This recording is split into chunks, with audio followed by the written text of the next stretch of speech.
During Thanksgiving weekend poker night, my cousin Bradley suddenly said the game was boring and wanted to raise the stakes. He slammed his BMW key FOB on the table and asked if anyone dared to match it. I knew he was just showing off that he bought a BMW. Everyone was intimidated, quickly saying just playing for fun. Can't match that, then kissing his ass about how amazing he was so young and already driving a Beamer. I hesitated because my whole cards were third kings. After soaking up all the compliments, Bradley was about to smugly shuffle the deck when I slid my BYD electric car keys forward and said quietly, "I'm in." The whole room went silent. Everyone stared at me in disbelief and Bradley's eyes went wide. The atmosphere turned hostile. The moment we both put down our car keys, any sense of family was gone. But I didn't regret it because he was the one who put up his BMW first. If he could play this dirty with family, I didn't give a damn about his feelings anymore. Bradley sneered. "What money do you even have? You're trying to bluff me with that piece of shit BYD. This is a BMW. Get your money together first. Don't try to scam me with that cheap electric crap." Stared at him coldly. I hated playing cards with Bradley. Everyone was supposed to be having a good time over the holiday, but he used his wealth to push huge bets every single time. Anyone who's played poker knows that having less money than your opponent leaves you with zero dignity, just getting steamrolled. When we were betting $1 or $2, he'd throw down 500. We'd all tell him not to play so big with family, but he'd act all innocent and say, "Is 500 really that much?" He was bullying us for being poor, bullying us because we couldn't match him. He came to the poker table just to toy with us poor relatives and our dignity. I knew my BYD couldn't match his BMW. So I turned and called over my girlfriend. We were about to get married and she was wearing the jewelry I'd bought her. I told her, "Put your gold chain and bracelet on the table." My girlfriend looked at me without even asking what my cards were. She immediately took off her chain and bracelet and placed them on the table. In that moment a phrase popped into my head. With a wife like this, what more could a man ask? For I said seriously to Bradley, "That's enough now. Are you going to show your cards?" Bradley's expression changed, clenched his jaw, probably never expecting me to actually stand up to him. With a mocking tone he said, "Little bro, don't say I didn't warn you. I can afford to lose a BMW. But if you lose everything, how's your whole family gonna survive the next 5 years?" Took my head. "Doesn't matter, we'll get by our own way. Besides, didn't you and your wife just say at dinner that I wasn't bold enough?" Bradley's face darkened even more. I'd never wronged him, but earlier at the dinner table, just because I made less money than him, he'd use this condescending attitude to mock me for being too timid, not daring to take big risks. Not like him now that he was a business owner. Halfway through his bragging, my dad had offered him a cigarette and tried to light it for him, but Bradley didn't even cup his hand around the flame. City folks and girls might not understand what this means, but in rural communities, when an elder lights your cigarette and you don't shield the flame with your hand, it means you don't respect them. It's public humiliation. Everyone nervously looked at Bradley, asking if he'd show his cards. He took a deep breath and suddenly said, "If we're gonna play, let's make it even bigger. That's the only way this is exciting for me." He suddenly placed his cards face down on the table, covered them with a plate, then walked outside. We sat inside and watched him take a small wooden box from his BMW's trunk, bring it into the room, setting it on the table. When he opened the box, it was full of cash. Bradley said proudly, $300. "You win or not." Our actions had already caught the attention of the older relatives. Uncle Jim saw what Bradley was doing and freaked out immediately, saying, "Are you crazy? That's your business advanced payment for the new year." Bradley sat down with a grin, completely nonchalant. "It's fine, I can afford to play. Question is whether little bro here dares to match it." I immediately understood Bradley's scheme in poker. You're supposed to have a cap to prevent stakes from getting too high, but when Bradley started playing to show off his wealth, he specifically said no cap. I wanted to keep raising the stakes until I couldn't match anymore and I'd lose everything. Sure enough, he arrogantly said to me, "Don't tell me you can't come up with this money. If you can't match it, you can't take back what you've already bet." Uncle Jim immediately Understood Bradley's play now, even he couldn't help but laugh. Then went back to playing mahjong with the other elders. Not even glancing my way, I clenched my fists, saying nothing because I simply couldn't come up with 300,000 in cash. Then my girlfriend suddenly spoke up, "It's okay. We'll put up our house in an instant." Everyone turned to stare at my girlfriend in disbelief. Uncle Jim forgot to draw his mahjong tile and Bradley stared at us too, his expression somewhere between fury and nervousness, both of them trembling slightly. Now even the elders stopped playing mahjong, gathered around us saying the stakes were too high. My dad panicked. He rushed over and without a word punched me in the shoulder, saying frantically, "Are you out of your fucking mind? You trying to bankrupt the whole family?" My dad cursed me out while trying to see my whole cards, but I pressed down hard, not letting him look. Anyone who knows poker understands you absolutely cannot let anyone see your whole cards, cause their expressions will give you away. I had 3 kings. Only 3 aces could beat me. Bradley was the one who started this war, and any experienced poker player knows that with 3 kings, it's either total bankruptcy or blood on the table. My girlfriend said seriously to Bradley, "Our house is worth 500,000, that's 200 grand. More than you just bet you in or not." Uncle Jim shouted angrily, "You're all insane." He lunged at the table, trying to push all our chips back, yelling at me, "Stop messing with your cousin. He's a big businessman, he doesn't want to make this personal. Apologize to him right now, don't you want him to help you make money in the future?" I grabbed Uncle Jim's arm and roared at him, "Get your fucking hands off our stuff." Uncle Jim didn't expect me to yell at him, his whole body shook. I said through gritted teeth, "When he bet 500 you didn't say anything. When he bragged at the dinner table, you made my dad light his cigarette. Today he put his car keys on the table first.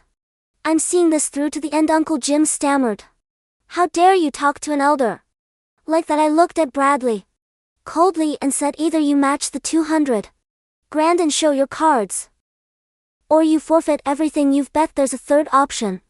We call off this whole game, both take our chips back, but you have to bow and apologize to my dad." No one in the room dared speak. Everyone had seen it. Bradley held his cigarette with just 2 fingers, letting my dad light it, but back then nobody dared say a word of fairness. I'd even watched Uncle Jim's expression. He actually looked proud in that moment. Bradley laughed bitterly and asked me, "You're gonna be this arrogant with family?" I shook my head. "The moment you put those car keys on the table, we stopped being family." Bradley was silent for a few seconds, then sneered, "Fine. Don't blame me for scaring you. You're the one who wanted to bet right." He suddenly picked up his whole cards and showed me 2 of them. A pair of queens. The moment I saw his cards I felt relieved inside, but my face stayed serious. Bradley said smugly, "Guess if my last card makes it 3 of a kind. Showing half your cards is a common poker move. Trying to scare your opponent while watching their reaction couldn't scare me, because even if he really had 3 queens, my 3 kings still beat him. I've been worried he might have 3 aces, but now I knew that worry was pointless. Bradley's show-off move had actually backed him into a corner. Of course, even though I felt relaxed inside, my face still showed strain as I said, "I'm betting you're bluffing. Are you matching or not?" Bradley stared hard into my eyes as if trying to read my thoughts. Poker is all about acting and guts. Right now he couldn't make up his mind. Uncle Jim anxiously told him, "Don't bet. Can't you see he's not scared of your cards?" Bradley's face contorted. "If I don't bet I lose my BMW. And 300 grand, he's gotta be bluffing."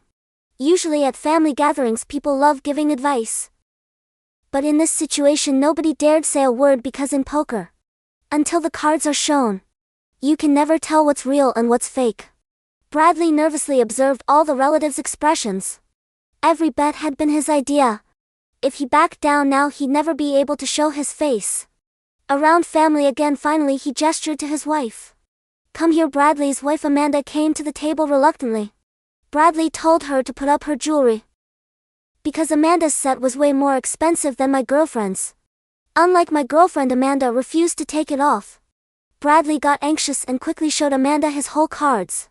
After seeing them, Amanda immediately looked happy, then took off all her gold jewelry and put it on the table.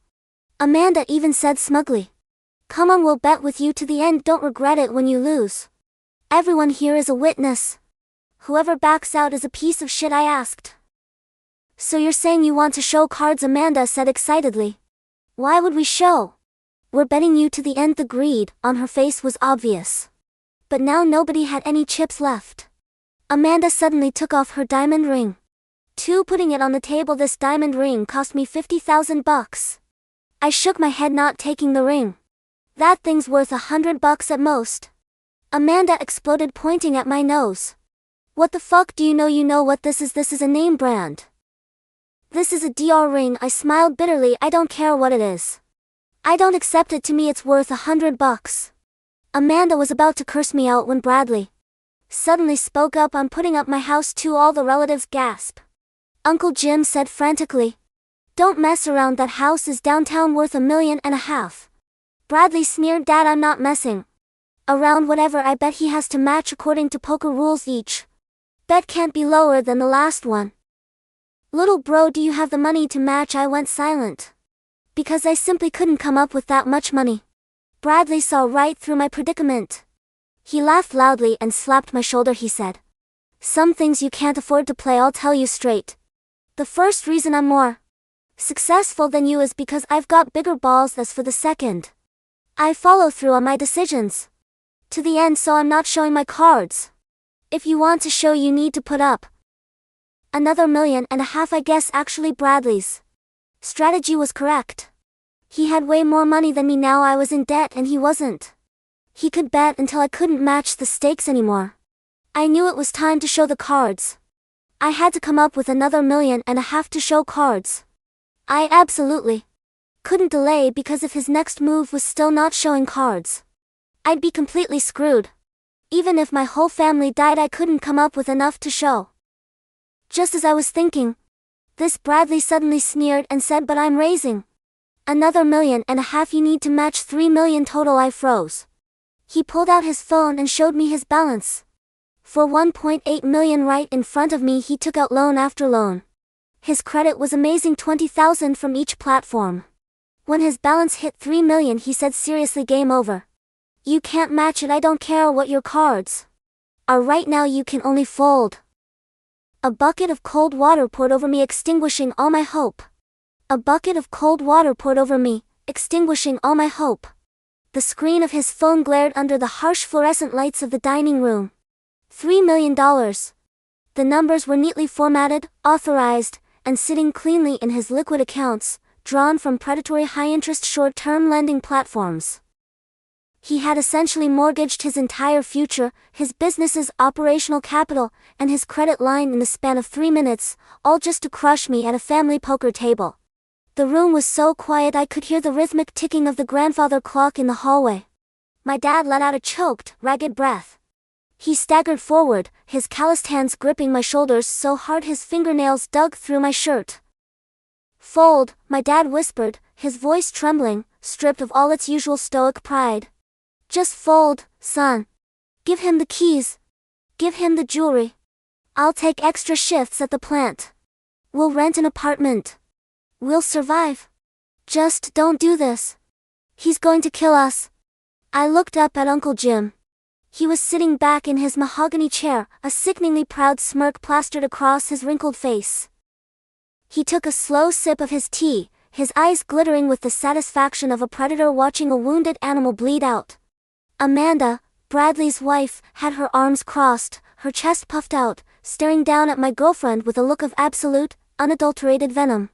Tick-tock, little bro, Bradley whispered, leaning over the table. A bead of sweat rolled down his temple, catching the light. $3 million. You want to see my cards? Match it. If you can't, you fold. House rules.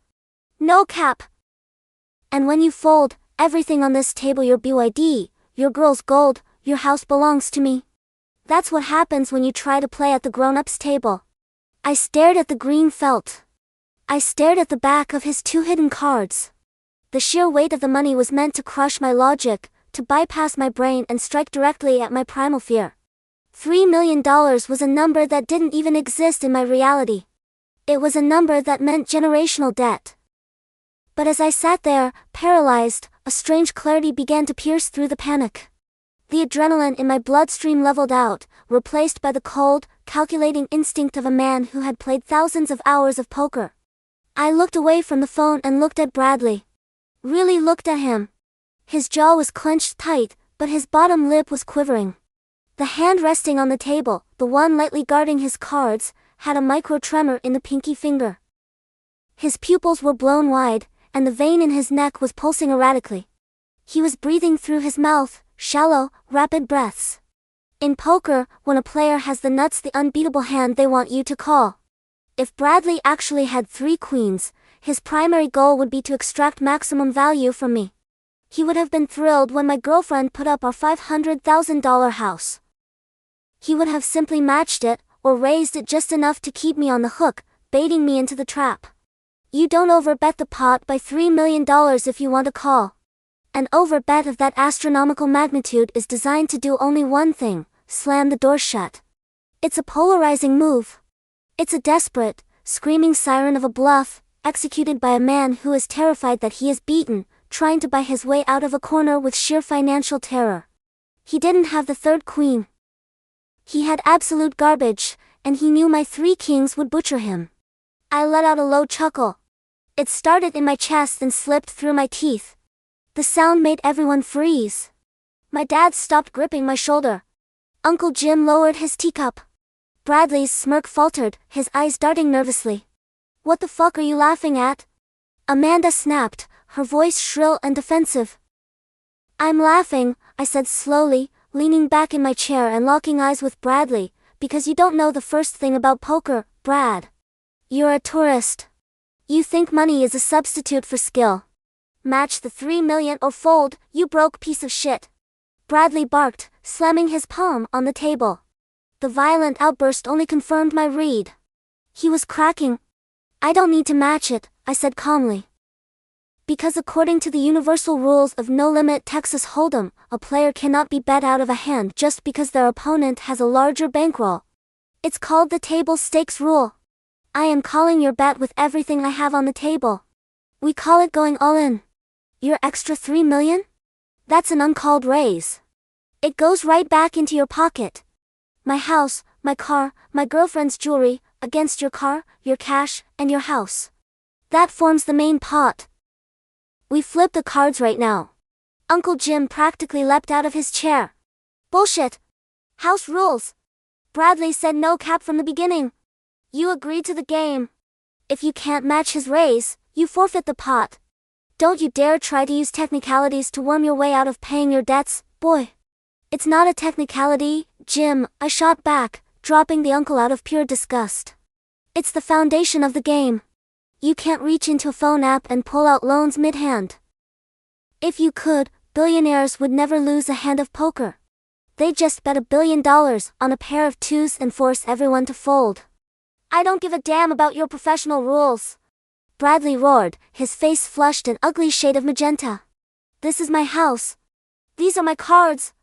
You either put $3 million on this table right now, or I am taking your BYD, taking your house, and throwing you out into the snow. Pay up or fold." The older relatives were nodding along with Bradley. Of course they were. Bradley was the one who bought them expensive imported liquor for the holidays. Bradley was the one who paid for the extravagant dinner. In their eyes, the man with the gold made the rules. Justice didn't matter. Truth didn't matter. Only the hierarchy of wealth. My dad slumped into an empty chair, burying his face in his rough hands. "It's over," he wept silently. "It's all over." I felt a surge of violent anger, a desperate urge to reach across the table and physically wipe the smugness off Bradley's face. He had effectively created a rigged system where winning was mathematically impossible. Then, a soft, perfectly steady hand placed itself over mine. I turned my head. My girlfriend was looking at me. Her dark eyes were completely serene, a stark contrast to the chaotic greed suffocating the room. She didn't look at Bradley. She didn't look at Uncle Jim. She just looked at me, tracing the lines of my face. "You're sure he doesn't have it?" she asked softly. "I've never been more sure of anything in my life," I replied without hesitation. "He has 2 queens and a prayer." My kings crush him. She nodded once. A simple, definitive motion. Then she pulled her phone from her purse. What are you doing, little girl? Amanda sneered, leaning over the table. Calling your mommy to wire you $50? Don't embarrass yourself. Just leave the gold on the table and walk out. My girlfriend ignored her. She unlocked her phone, tapped an app that I didn't recognize. It looked like a secure enterprise portal, and dialed a number. She put the phone on speaker and set it gently on the green felt next to her gold chain. The phone rang twice. Aura Capital, Wealth Management Division. This is Marcus speaking. How may I assist you this evening? A crisp, professional voice echoed from the speaker. Marcus, it's Sarah, she said, her voice dropping into a commanding, authoritative octave I had never heard before. There was a sudden shift in the man's tone from polite customer service to urgent deference. Ms. Lin. Apologies, I didn't see the direct line ID. How can I help you? Is there an emergency? I need to liquidate a portion of the Series B Tech portfolio, Sarah said calmly. I need it transferred to my primary checking account for immediate wire clearance. How much liquid do I have access to without triggering a board notification? The room went dead silent. Even Uncle Jim stopped breathing. Bradley's eyes darted from the phone to Sarah's face. Let me check, Ms. Lin. One moment. The sound of rapid typing came through the speaker. Your discretionary liquid limit is currently sitting at 8.5 million. The rest is tied up in the Singapore equity locks until Q3. Do you want me to initiate a transfer of the full 8.5? Transfer 5 million, Sarah said. And authorize it for immediate outbound wire, no holds. Done. Biometric ping sent to your device now, Ms. Lin. Sarah picked up her phone, glanced at the screen for facial recognition, and set it back down. Authorization confirmed. The 5 million is in your primary account. Anything else, Ms. Lin? That will be all, Marcus. Thank you. Happy Thanksgiving. Happy Thanksgiving, ma'am. The call clicked off. The silence that followed was suffocating. It was so heavy it felt like the air pressure in the room had dropped. Everyone was staring at Sarah as if she had just taken off a mask to reveal an alien face. She calmly opened her banking app, authenticated it, and turned the screen around, sliding it into the center of the table right next to Bradley's phone. The balance was displayed in bold, indisputable white text against a dark background, $5,042,110. When I told you my house was worth $500,000, Sarah said, looking directly into Bradley's eyes, her voice like cracking ice, I never said it was the only thing I owned. You assumed he was poor, so you assumed I was poor. You assumed you could use your petty little business loans to bully the man I am going to marry. Bradley's face had drained of all color.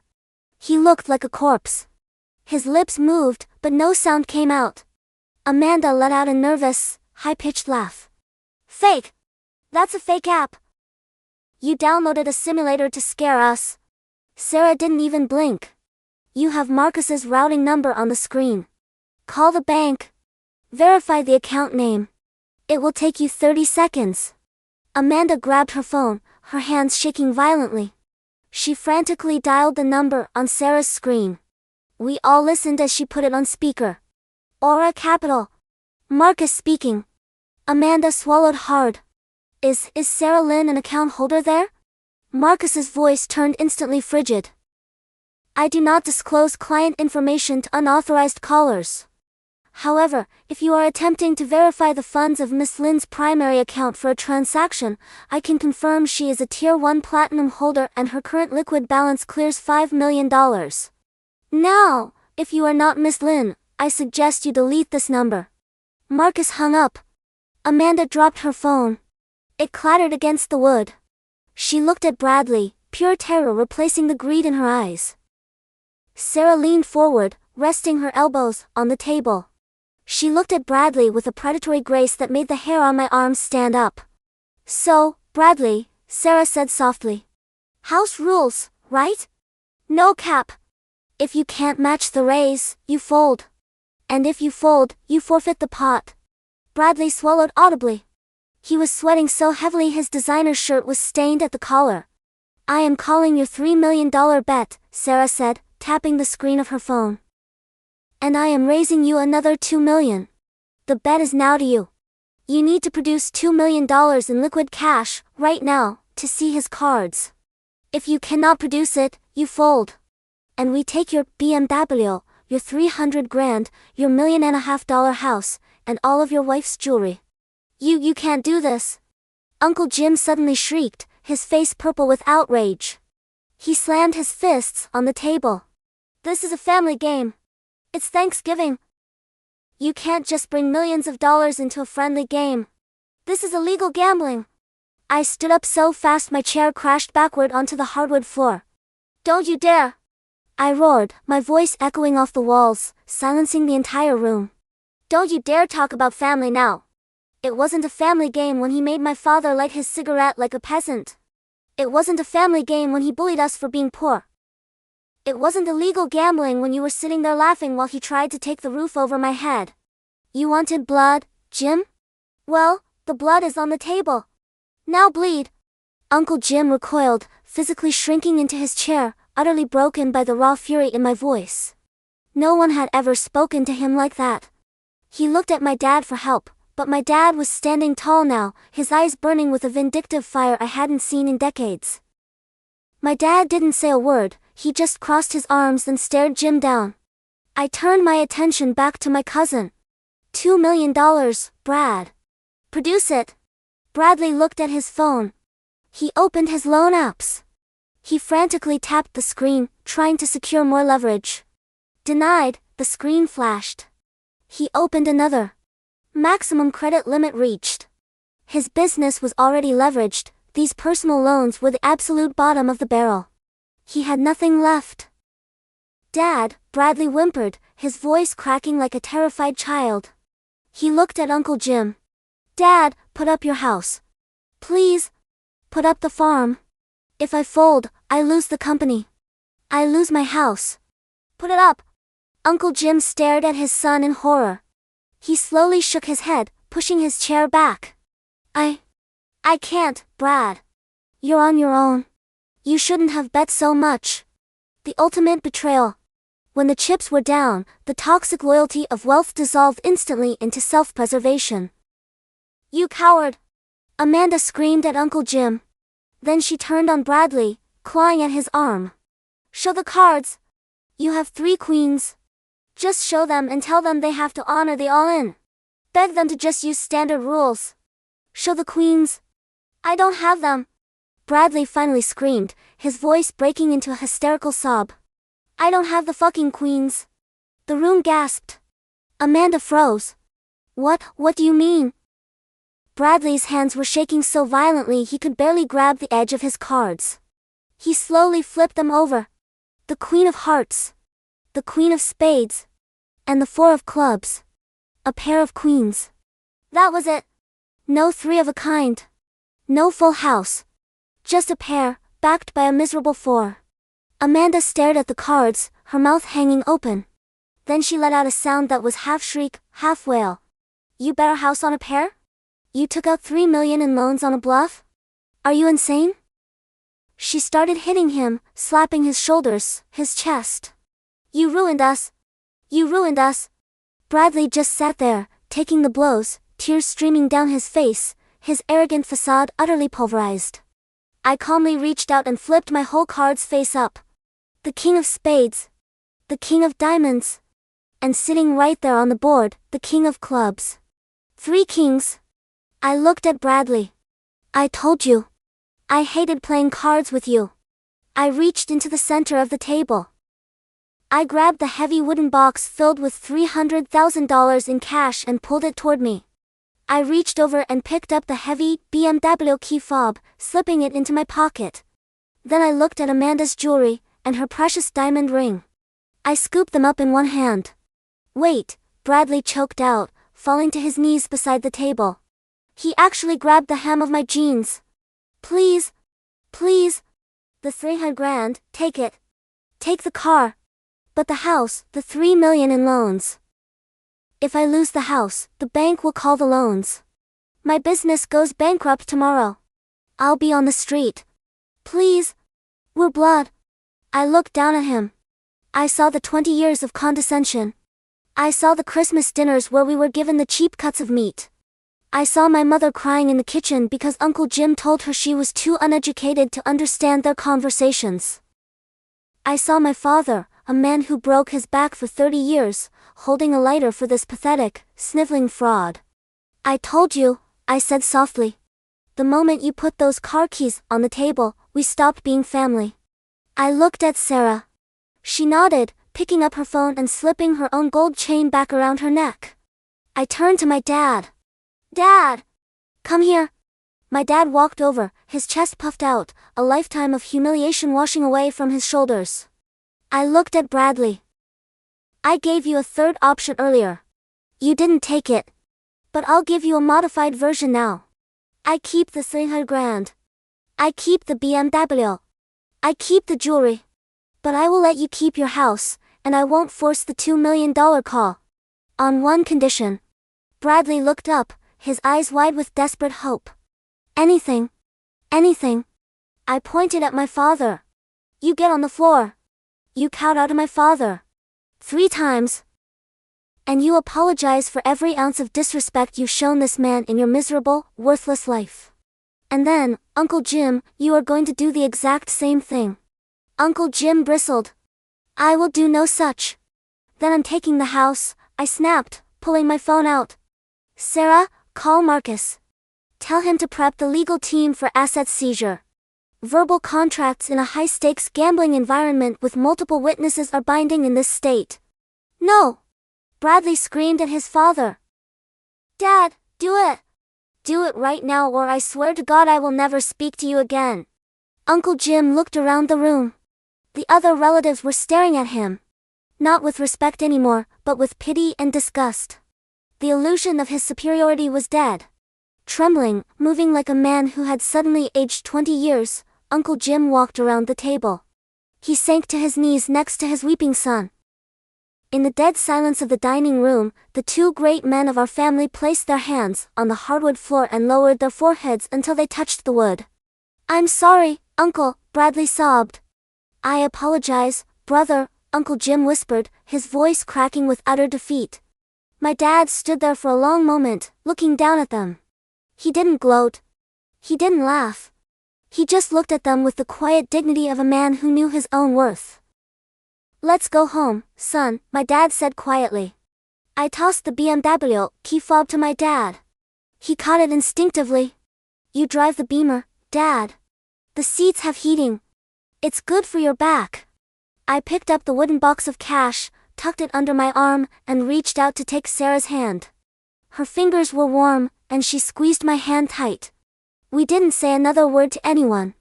We turned our backs on the crying billionaire, the hysterical wife, and the shattered uncle. We walked out the front door into the crisp, biting air of the Thanksgiving night. The sky was clear, the stars burning bright against the blackness. The cold wind felt incredible against my face. I walked over to my BYD. I pressed the cheap, plastic key fob.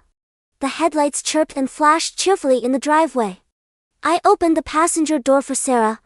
Before she got in, she stopped, wrapped her arms around my neck, and pulled me in for a deep, passionate kiss.